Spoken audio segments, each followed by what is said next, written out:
Hola, bienvenidos a un nuevo episodio de Un Momento a Solas. Este es el primer episodio que grabo después de que lancé el podcast y wow, de verdad estoy muy sorprendida y muy agradecida con todos sus comentarios, con todo su apoyo. No me imaginé que iba a tener tanto impacto, obviamente con las personas cercanas a mí y pues con personas que no son tan cercanas pero lo escucharon.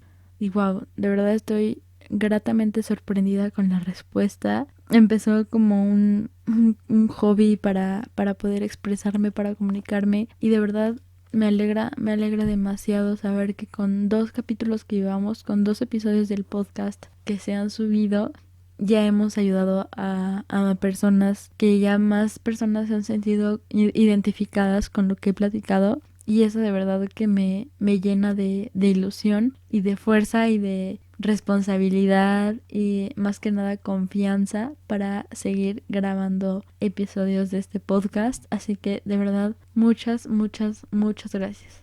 Estoy grabando este tercer episodio el 8 de marzo a las 12:38 de la madrugada y estoy esperando hasta este día porque quería tener lo más fresco posible cómo iba a ser este 8 de marzo en la Ciudad de México principalmente, porque pues obviamente este episodio va a ser dedicado al Día de la Mujer, a la lucha feminista y como recuerdo y memoria a todas aquellas mujeres que ya no están con nosotros y a las madres de todas estas mujeres que lamentablemente han sido asesinadas, violadas, violentadas. Este capítulo lo estoy grabando con muchos sentimientos encontrados porque es algo que nos llena de furia, nos llena de mucho coraje con respecto a la situación que estamos viviendo en nuestro país, con la violencia de género, con los feminicidios, pero también lo grabo con mucho orgullo por todas esas mujeres que salen a marchar, que salen a luchar por nuestros derechos. Y, y este capítulo va dedicado a esta fecha, al mes de la mujer y a todas las víctimas de feminicidio en México. Ahora lo voy a enfocar directamente a lo que se vivió el año pasado, que pues al ser este podcast completamente nuevo pues no hemos tocado el tema del año pasado, que fue un gran impacto y creo que lo mencioné en el primer capítulo, también en el segundo con el recuento de lo que pasamos en el 2020. Y pues al ser 2020 de verdad un año que tuvo mucho ruido con respecto a la mujer y cómo las mujeres empezaron a manifestarse, pues considero que es muy importante tomarlo como punta de lanza para todo lo que ha estado pasando con las mujeres y lo que hasta en este momento que estoy grabando no sé qué vaya a pasar mañana o al rato en la marcha, ni si se vaya a hacer tan grande el paro nacional 2021 como lo fue en el 2020. Entonces por eso voy a hablar de lo que pasó el año pasado y también porque fue un año que de verdad vimos a muchas más mujeres unirse a la marcha, personas que yo jamás creí que fueran parte de la marcha, ahí estuvieron en diferentes contingentes. Y fue mi primer marcha, entonces también quiero compartirles mi experiencia en esa primer marcha en la Ciudad de México. Todo empieza a finales de febrero e inicios de marzo con los tendederos, en donde las mujeres ponían por escrito sus denuncias de acoso tanto en escuelas públicas como privadas y hasta en algunas oficinas, y en algunos casos ponían la foto de la persona que las había acosado, agredido o incluso violado. Los tendederos nacen en 1978 con Mónica Mayer, que inició como una obra conceptual en el Museo de Arte Moderno en la Ciudad de México, en donde se le pidió a diversas mujeres de distintas clases sociales, edades, profesiones, etc., responder a una pregunta que fue: como mujer, lo que más detesto de la ciudad es. La mayoría coincidieron en la violencia sexual, tanto en las calles como en el transporte público. Un año después, en 1979, se hace otro tendedero en Los Ángeles, en donde se les preguntaba a los hombres cuáles eran las ventajas de ser hombre, y la mayoría decía no parir. Y las mujeres, cuáles son las ventajas de ser mujer, no respondían como si hubiera alguna ventaja. Y precisamente en el 2020 se retoma el tendedero en Bellas Artes, que tomó mucha fuerza por los feminicidios de Ingrid y Fátima. Y ahí fue en donde empiezan a hacer los tendederos en las escuelas y en las oficinas. Ahora, ¿cómo reaccionan las escuelas? Pues unas reaccionan positivamente y de manera activa, suspendiendo o en dado caso corriendo a profesores y o alumnos que habían sido acosados de algún tipo de violencia de género o de algún tipo de violencia física hacia la mujer. Y otras, tanto secundarias, preparatorias como universidades, dejaron mucho que desear.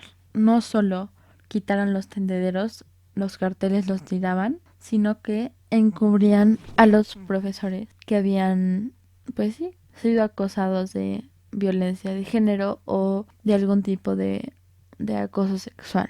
Y como los tendederos eran anónimos, pues claro que muchas mujeres que habían sido violentadas o acosadas por algún alumno o profesor, pues agarraron demasiada fuerza y demasiada confianza al decir, ok, voy a alzar la voz. Después de tantos años, quizás, lograron alzar la voz gracias a estos tendederos, lo cual impulsó muchísimo todos los movimientos feministas, las marchas que hubo en ese momento, no solo la del 8 de marzo, y eso ayudó a que precisamente para el 8 de marzo y el 9 de marzo, que ahorita vamos a hablar de eso, pues hubiera mucho más apoyo y no solo juzgaran el movimiento.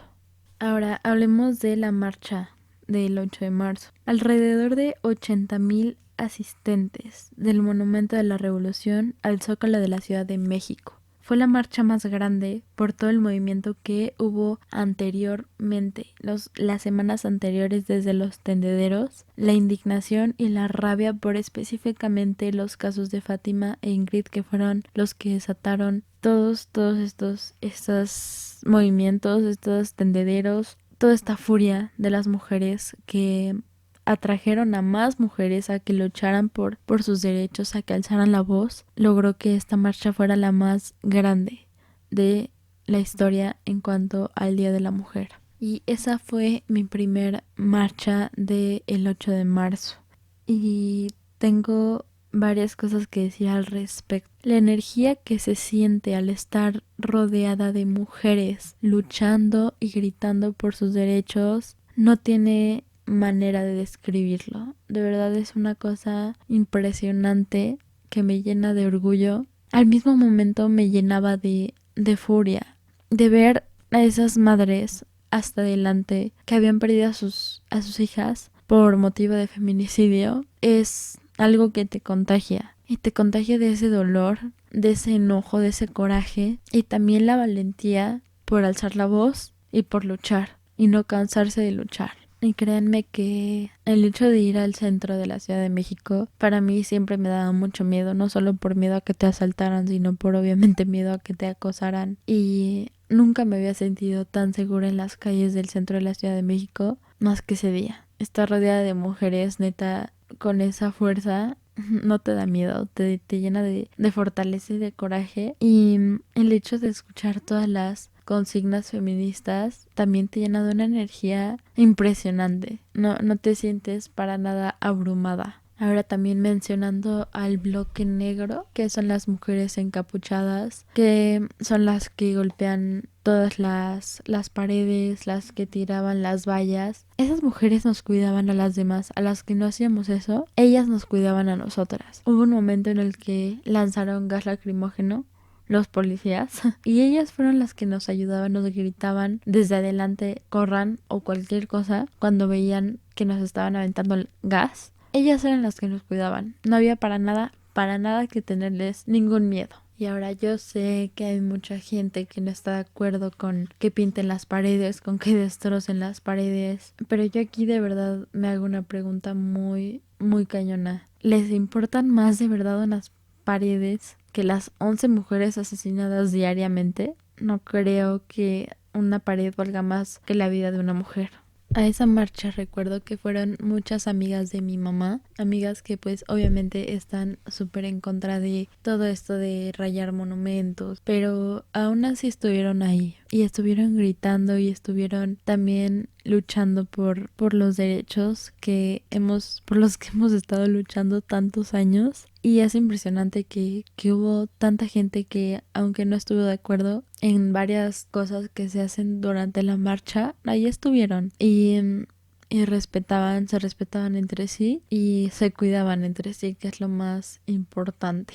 Y obviamente, como siempre, los medios de comunicación y los políticos y toda la gente que está en contra de los movimientos feministas, lo único que compartían eran las fotos y videos de las mujeres que vandalizaban y no de todas las mujeres que fueron realmente a hacer una marcha. Solo pasaban los videos de esas personas, de esas mujeres que hacían las pintas y destrozaban los monumentos y las paredes y las vallas que ponían alrededor de Palacio Nacional. Entonces no se enfocaban en la unión de muchas mujeres que lucharon, pero pues los que lo vivimos sabemos cómo fue y sabemos que la marcha del 8 de marzo no solo se trata de vandalizar, ni de pintar, ni quemar cosas, se trata de unión y fuerza. Y al día siguiente se había organizado el paro nacional del 9 de marzo, en donde se trataba de hacer un llamado a la sociedad mexicana para mostrarles cómo sería si su amiga no llegara a clases, si su maestra no diera las clases, si la compañera de trabajo no llegara, si las madres, hermanas o hijas no regresáramos a casa. ¿Por qué? Porque las mujeres asesinadas no llegan al trabajo, las mujeres asesinadas no llegan a clases, las mujeres asesinadas no llegan a la escuela por sus hijas o hijos. No hacen el súper, no van al cine, no salen por un café, no visitan a sus familiares, no van a pasear, no contestan correos, ni publican en redes sociales. No salen al gimnasio, ni a entrenar, no contestan llamadas. Y tristemente, una mujer asesinada incluso no llega a un féretro. Están botadas en un canal, en una barranca o al lado de la carretera. Y así de crudo como suena, así es un hecho. Y el paro nacional era lo que quería dar a entender, quería hacer como una reflexión de cómo sería un día sin mujeres, ¿no? De forma física era no asistir a la escuela o al trabajo, no hacer compras ni transferencias, no utilizar transporte público, no poner gasolina, no hacer pagos, no ir a gimnasios, centros comerciales, tampoco hacer labores domésticas, ningún servicio a través de apps, obviamente no ir al cine, antros, bares, comercios. De forma electrónica, no entrar a redes sociales, no hacer llamadas, mensajes, no hacer compras en línea, no navegar por internet. Obviamente no todas las mujeres pudieron hacerlo o quisieron hacerlo, que pues es muy válido.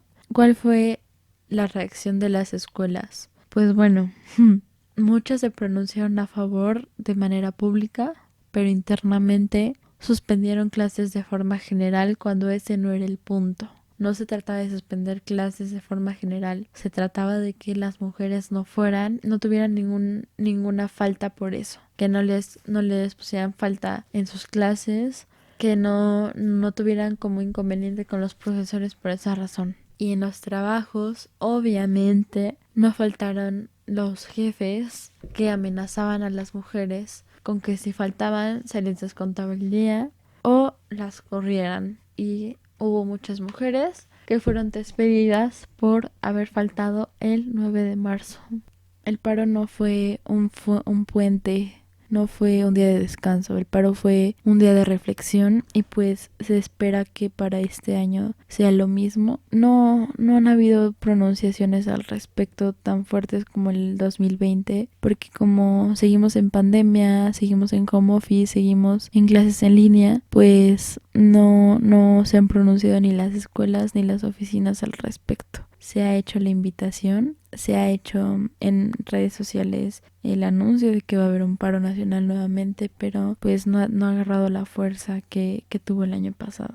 Ahora, 8 y 9 de marzo de verdad fueron significativos para el movimiento feminista, para las mujeres en general, pero después de eso nos encierran y pasan lo que ya platicamos que pasó en el episodio pasado, ¿no? La pandemia quizás le restó un poquito de fuerza a lo que habíamos estado haciendo en cuanto a todos los movimientos de la mujer, pero yo creo que a raíz de de esos dos movimientos específicamente, muchas mujeres más se animaron a alzar la voz, ¿no? Lo vimos hace poco con el caso de Nat Campos, una youtuber que denunció que fue violada por otro youtuber que en ese momento era amigo de ella. Y a raíz de eso, muchas mujeres más contaron su historia. Mujeres tanto famosas como no famosas, niñas que también habían sufrido algún tipo de abuso sexual, también alzaron la voz y también lo contaron por medio de redes sociales. Entonces, aún en pandemia, ha habido algo que despierte a las mujeres que no han podido alzar la voz, y este tipo de acciones e iniciativas han ayudado a las mujeres a que también lo hagan sin miedo, sin temor a ser juzgadas, y yo sé que hay muchas más que faltan por hablar. Ahora, ¿qué está pasando marzo 2021? Claro que va a haber marcha, claro que va a haber paro nacional, quizás no con esa fuerza del año pasado por el tema del COVID, porque pues obviamente hay muchas mujeres que no van a asistir por miedo al COVID y también por cuidarse, y también porque finalmente la marcha del año pasado fue en domingo, entonces hubo más posibilidad de que asistiéramos todas porque no había trabajo. Entonces, claro que va a haber marcha en todo México, pero ¿cómo reacciona el gobierno previo a la marcha? Colocan un muro alrededor de Palacio Nacional, desde la calle de Moneda hasta la calle Corregidora. Blindaron prácticamente Palacio Nacional para evitar que hubiera pintas, que hubiera destrucción, que hubiera personas, que hubiera mujeres que quemaran cosas alrededor de Palacio Nacional. Y cómo amanece el Palacio Nacional con esos muros el día 7 de marzo, con el nombre de todas las asesinadas, con ofrendas como para recordar a todas las mujeres que han sido víctimas de feminicidio, con flores, con cruces, en donde muchas mujeres también llevaron velas. Entonces, no solo eso, no solo en este momento que estoy grabando este episodio del podcast, hay una ofrenda impresionante en Palacio Nacional con flores, listones y cartulinas, mujeres con velas, mujeres que llevaron las fotos de sus familiares, amigas que han sido víctimas de feminicidio en México, sino que también proyectaron alrededor de Palacio Nacional frases como México feminicida, aborto legal ya, un violador no será gobernador, y demás frases que están dando la vuelta en las redes sociales en este momento.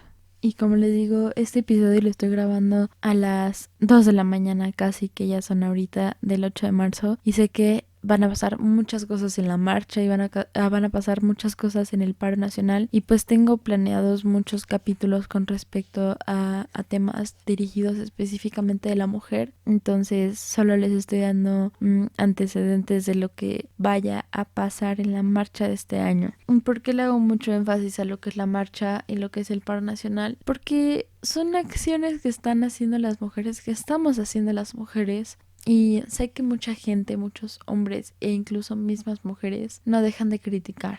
Pero déjenme les digo algo a todas esas personas que critican. Hubo mujeres que bailaron como protesta a todo este tipo de violencias y abusos contra nosotras las mujeres, y lo que hicieron fue burlarse. Cantamos y te sigues burlando. Se hacen libros y tú ni te enteras. Se hacen marchas pacíficas en el Palacio Nacional y lo único que hicieron fue apagarles las luces en señal de indiferencia. Claro, destrozan todo y dices, esas no son formas. Se organiza un paro para mujeres en el que literal no van a hacer nada o no vamos a hacer nada, y el año pasado lo agarran como puente para que también los hombres no fueran a la escuela o a los trabajos. Ahora te pregunto, o les pregunto a todas esas personas que critican y no los tenemos contentos con nada, ¿qué más esperan que se haga para poder manifestarnos y que en verdad nos tomen en cuenta? Lo que pasó el año pasado con las marchas, las protestas, fue punta de lanza para que la misma señora Claudia Sheinbaum juntara un grupo de mujeres para hablar sobre el tema. Créanme